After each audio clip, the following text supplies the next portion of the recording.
Yo, what up, basketball card collectors and investor friends throughout the world? Cajun Cardboard coming at you from the great state of Louisiana. Today, I'm excited to bring you episode 2 of Explore the Card. Today, as we always do, we're looking at a particular Jordan insert or parallel. Today's choice is the 1995 Flair Hot Numbers number 4 insert. A nice mid-range insert, a beautiful card to look at. Without any delay, let's jump into it. And before I forget, I want to credit Card Ladder for all of the data that's provided, as well as the PSA, Pop Report website, the Beckett, Pop Report, Cardboard Connection for some background information on the sets. 130point.com is the quick reference value pricing I get for recent sales for cards that aren't in Card Ladder, and then also PWCC for access to my own PWCC Vault, so I can show you pictures of cards that I have stored there. Anyway, let's get going. So I made the last video a little bit too long. It was on the 93 Flair Finest number 1 refractor, Jordan's first ever refractor. If you saw that one and you thought it was too long, you'll be happy. I'm going to make this shorter, and I'm going to talk faster if that's even possible. I'm going to try to keep this thing to about 15 minutes. So let's start. General facts about the set, 1995 Flair Hot Numbers. It comes from the Hot Numbers insert set. It's a 15 card set that is actually listed in alphabetical order. It includes Jordan, Shaq, and Rodman. So it checks 3 big boxes there from 1995, the year before Kobe came around. So no Kobe's for you Kobe collectors. But having Jordan, Shaq, and Rodman is a big plus. An interesting fact is that there is also a Hot Numbers set for football and baseball of the same year, same product, although they are not as highly acclaimed or highly sought after as the basketball has been over time.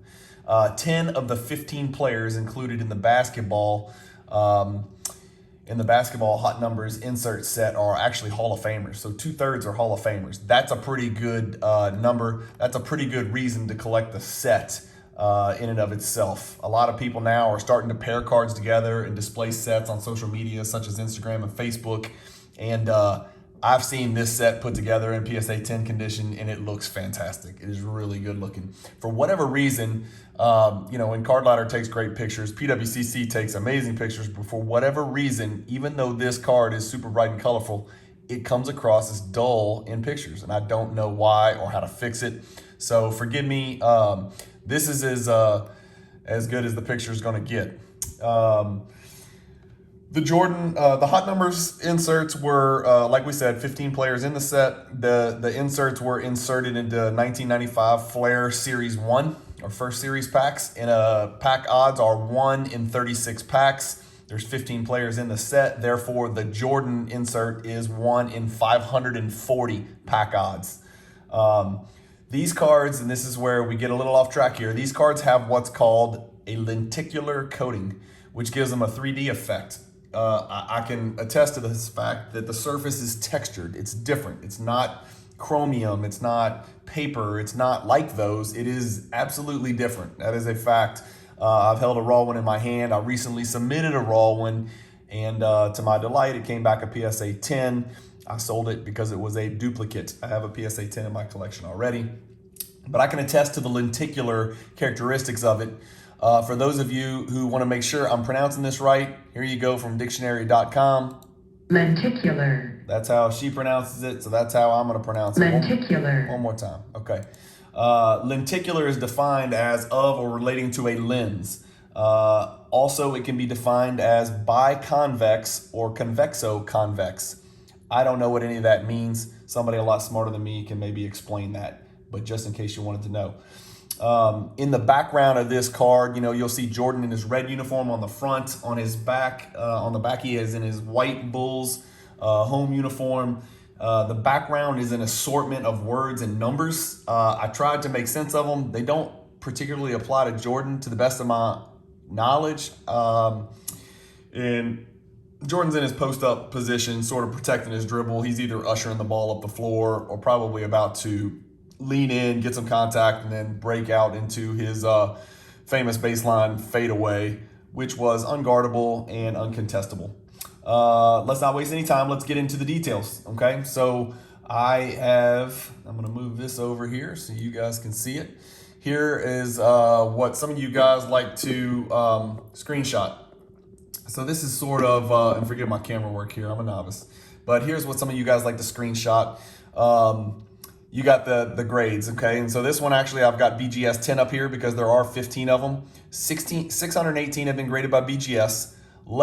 Fewer, 431 have been graded by PSA 10. Together, about a total of 1,050 have been graded. Again, we don't always know how many of those are crack and resubs, so let's go with around 1,000. 2% of the cards graded by BGS yield a 10, okay? There are 2 black labels out there. I want you to comment in the comments below what you think a black label would be worth. The highest sale ever for a standard gold BGS 10 is $69.01. The average price over the last year, and the only 3 BGS out of the 15, only 3 of those BGS 10s have sold. The average sold price was right at $5 grand. What do you think a black label would sell for? I know this, it would look absolutely spectacular. The black contrasting with the beautiful bright colors would be pretty incredible. 203 PSA 10s in existence out of 431, and this is as shocking as 2% is for BGS 10s. This number is shocking for the other reason. 47%, almost half of the raws submitted to PSA come back PSA 10. That's an incredibly high number for a card that's 25, 26 years old. That is just not typical, and that's not typical of Jordan cards. And I know PSA has tightened up recently on stuff from the 90s because I can attest to it through my own experience, and a lot of other people who collect cards from the 90s would agree. But along the same lines, look at this, BGS, 72% of the cards are BGS 9.5. So 74% come back either a 9.5 or a 10.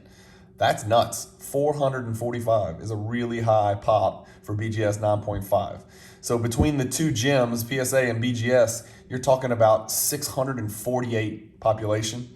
PSA 9, BGS 9, you take a big dip down here. There's fewer because there's not that many left. Everything else is already graded a gem. So you got 44% grade PSA 9, and then 19% of the BGS submitted grade BGS 9. But look at this, PSA 9 plus PSA 10, 91% of the cards that PSA has graded have come back mint or better.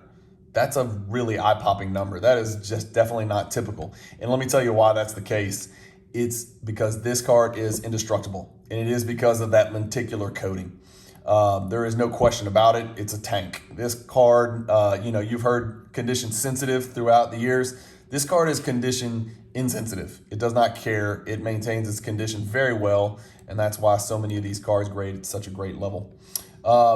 You see the highest sold prices here for each of the cards and each of their condition. I don't even need to look it up. I can tell you it was either from February or March of this year. And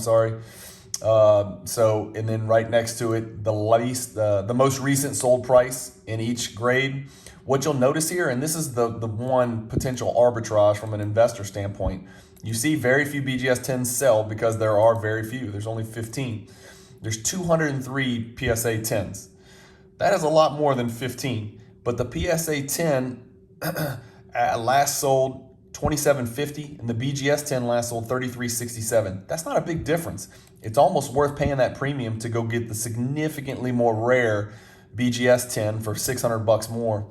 It sets it apart. It's a pop 15 as opposed to a pop 203 or a pop 445. It's just not that much more to pay. So that's something to consider. This is one of the very few Jordan inserts where you can realistically say, hell, I may go get the BGS 10. You can see only 3 have sold in the last year. Here's the average sales price, about $5 grand. 20 PSA 10s have sold. There's the average sale price, about $3,500. This set is super collectible, like we talked about. It's a small size, only 15 cards. The aesthetics are great. It looks great. 2/3 are Hall of Famers. Throwing out the price, many collectors consider this one of Jordan's most visually appealing 90s insert cards. There's a lot of them, I know. Everybody's got their own opinion. Comment below what you think the best looking insert is, regardless of price. I mean, anybody can say PMG green, but let's be honest, that's probably not the best looking card. despite being the most valuable. What is the best looking card in your opinion? I'd love to hear your comments below. There are 2 BWCS black labels. Like I said, let me know what you think those are worth. There's 13.5 times more PSA 10 than BGS 10. 13 times as many. That is crazy. I generally had a feeling that hot numbers was more rare than it is. I mean, this is a really high gem quantity. I mean, 648 plus the BGS 10s. That's a lot of cards. I was really surprised that there were that many. It's a very gradable card, as we talked about. Almost half of every card submitted is a PSA 10. That's nuts for a 26-year-old card.